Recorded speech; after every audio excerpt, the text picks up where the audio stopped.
what advice would I give myself as an 18-year-old? It's now 10 years ago when I was 18 years old. I'm now just turning 29, and I found this question actually very interesting. What are the condensed learnings I've made over the last 10 years, making it to #1 in poker, and then also switching to entrepreneurship and spending my time in a variety of different areas now? And what did I learn in that time about myself and about things that are important to me? And maybe that's somewhat transferable to the situation you're in, and maybe helpful to you. And the 4 things that I took away and wrote down of the advice that I would give myself is: #1 is explore as much as you can, especially when you're young. Do the things that you're interested in, and that quitting is not bad. So this is the first thing. Exploring and quitting is great when it's the right point to quit. And second is integrity. Like, this is something in a very simple sentence: do things that make you like yourself. This was something that's actually a very important one to me, and I'll expand more on that. The third thing is to take care of the people that you care about.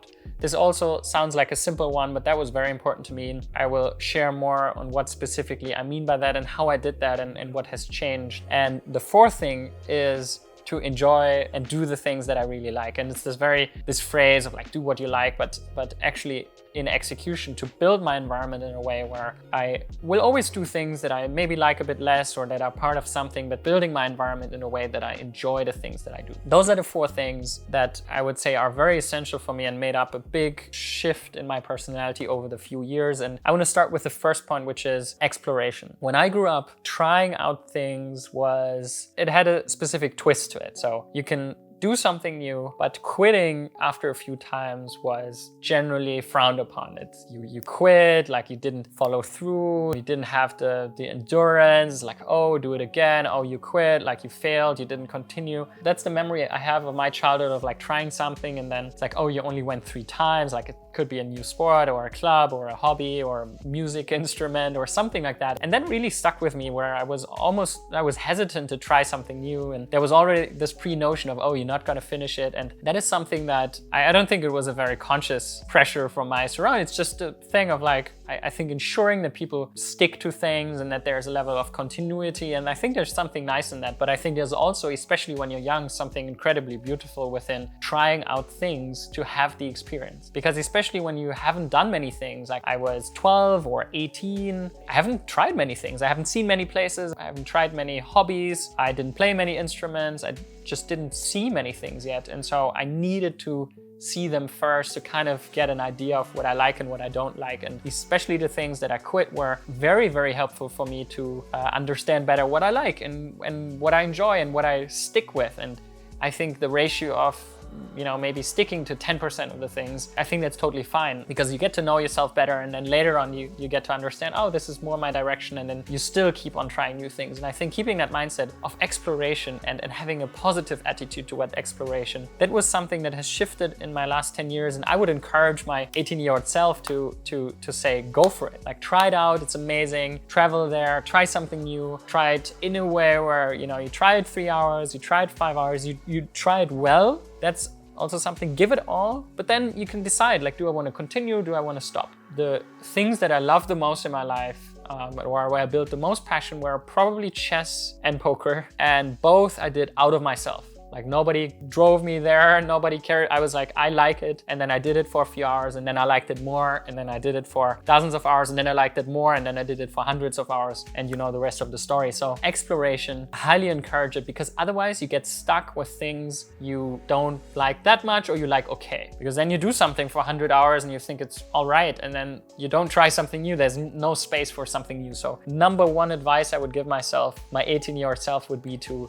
explore and keep a positive attitude towards exploration. And in that time, and that's the important thing, I think the good advice is, in that time when I try something, then do it properly. Don't half-ass it, don't say like, I do it a little bit, or be there, try it properly, and then after some time you can decide if you want to stop or continue. The second point is around integrity. And I think integrity is something so important that I didn't think about much in terms of that word, or what that means is like me liking myself. I think a good example is lying or not telling entirely the truth, right? Like the white lies category. Like, I remember a lot, for me it was around grades. Telling my parent when I had a bad grade, like I I kind of just always added like a little bit to it, and it was like, it's not that bad. It was like, there's something about it where after that there was this feeling for me where I liked myself a little bit less. I was like, I don't like doing that. I didn't like fooling my parents or my grandmother. Like, there's just something about it where I was scared of the consequences, that they might, disapprove that or might like me less because of it. But it was very important for me to learn that it's not, it's about the relationship, but it's also about me. It's about me liking myself, liking the things I do. And I didn't like myself when I was deceiving in a way, or it could be minor, but it's still, there's this thing. It was like, I don't like that about myself. And that is actually something that I didn't, think about this very specifically, but it was like, I want to do things where if I do them, I like myself and I'm proud of myself. That is something, especially in the poker world, there's lots of ways to cheat people or deceive people. And I realized over the years it's not a nice experience and not a nice life for me if I do that. I just don't like myself. I don't like myself when I cheat others, when I play unfair, when I tell lies. And there's lots of ways to financially profit of that. But I realized, no, then my experience is much less enjoyable, much less full. So do things that make you like yourself. And I think that is actually a very good way to break it down, where when I do things that I'm proud of, and when I do things where afterwards I'm like, hey, it was difficult, or it was maybe a difficult situation or a difficult conversation, but you come out of it and you feel good. And that was something that was very valuable to me, and I try to do that as much as I can. So that's the second advice I would give myself. And the third was around people and caring for people, and that was something where I think everyone has their own individual way of doing that, and how you show that and what that means, but also learning new ways. There's a really great book about the 5 languages of love, and can highly recommend that around whether it's words or touch or acts of service or spending quality time together, or what am I missing? Giving gifts. I think those are the 5 languages, and learning the others. Like I'm more a touch and word person, but then also learning first that I appreciate that, and second that other people appreciate other languages. And there was also something like showcasing that to people I care about and people I love in different ways, and understanding what they need and what their needs are. And also seeing that those things change, right? Like right now, the people that are really dear to me and really important in my life, it's different than 10 years ago, and to feel into that connection and feel right now, okay, who do I care about, and who do I want to express that to, and what do they need, and how can I express that love to them? And I think that was also something that I needed to learn, and that was very valuable to me, where I now see my relationships have much more depth, and I invest more time in them, and it's so nice. Like, it's very joyful. It's very, I really, really like my friends and my girlfriend and my relationships with them. And that is something where I didn't see how valuable that can be, or like how nice it can feel to just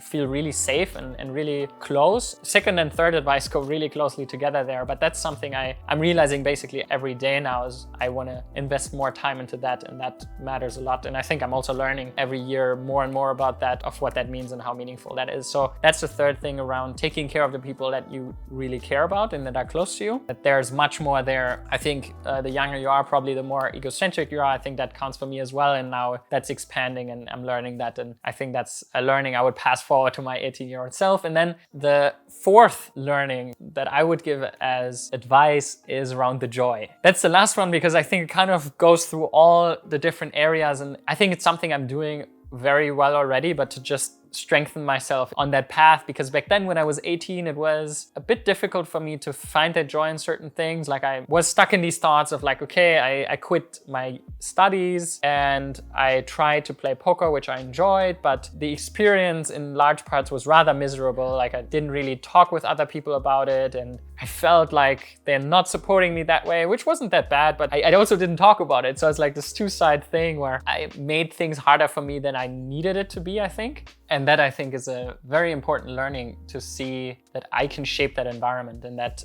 I can influence that in a way where I establish that I enjoy poker a lot, which is great. Like, it's very nice, and it's a long-term thing. It's not it doesn't need to be amazing right now. As I found like a nice core, and I can build the environment in a way that it supports that, but I need to look towards that. I was like, okay, like, this is great. I cherish that. How do I build it in a way where I enjoy that more and more over time, and some things fall into place? And I guess I was also very impatient, and I just looked too closely and was like, but it's not nice right now, and I can't do that, and I can't do that, and I need to do that, and if it doesn't work, I have to go back to studying. And this pressure was something I created for myself, is like, that's why I can't pursue the thing that I really want to pursue. But I think now what I've learned over time was this, okay, there's this thing that I really like, and I have the means and options to pursue it. Like, it's not going to be super comfortable. It's a basic life, but it's enough to pursue it. And then I'm going to get better, and I'm going to improve, and I'm going to work on this environment. And then over time, in 1 or 2 or 3 years, I will be able to enjoy it more and have an environment where I can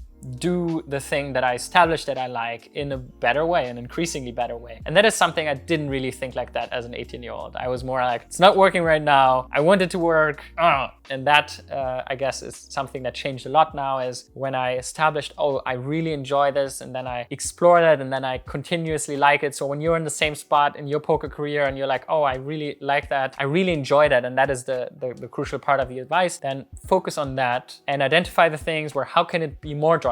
How can you like it more? What environment do you need to have a better experience? And then very slowly, like 1% a day, what can you improve? How do you need people, peers that you work there? Just maybe like someone who teaches you, like a coach. Can it be people you can pass your knowledge forward, like students that helps you getting better? Is it a specific environment? Like all these things of like, okay, what are these little pieces? And to think more in a, maybe not a 10-year time frame, but maybe a 1 or 2 or 3 year time frame. I think that relaxes the situation a bit, and you can work towards a more joyful environment. And because sometimes things are difficult in the beginning, but they can become more enjoyable and more joyful. And that was something I'm learning more and more as in my relationship with my girlfriend as well, is when you invest time and when you have a long time horizon, you can build a relationship or an environment that is just very enjoyable and very giving. And that's what I've experienced within poker as well, and what I've experienced within venturing into entrepreneurship as well. So kind of the same experience over and over again, just giving it time, staying patient, sticking to it, and focusing on the thing where where your passion is, where your heart is beating, when you wake up and you want to get into it. And that has been poker for me, and still partly is. And these are the 4 advice pieces that I would pass to my 18-year-old self. And I hope there was some takeaways, some knowledge for you, some nuggets in there. Just explore, keep your integrity, take care of the close people around you, and build those relationships, and have fun and enjoy what you're doing, and build towards a more enjoyable environment. Those are my 4 key advices. So stay tuned. If you enjoy this type of content, please leave us a subscribe. That would be amazing. Leave in the comments what advice you would give your 18-year-old self if you're older than 18, what you have learned. I'm really curious to hear that. Maybe there's some valuable things for other people in there. And have a wonderful rest of the day. Cheers.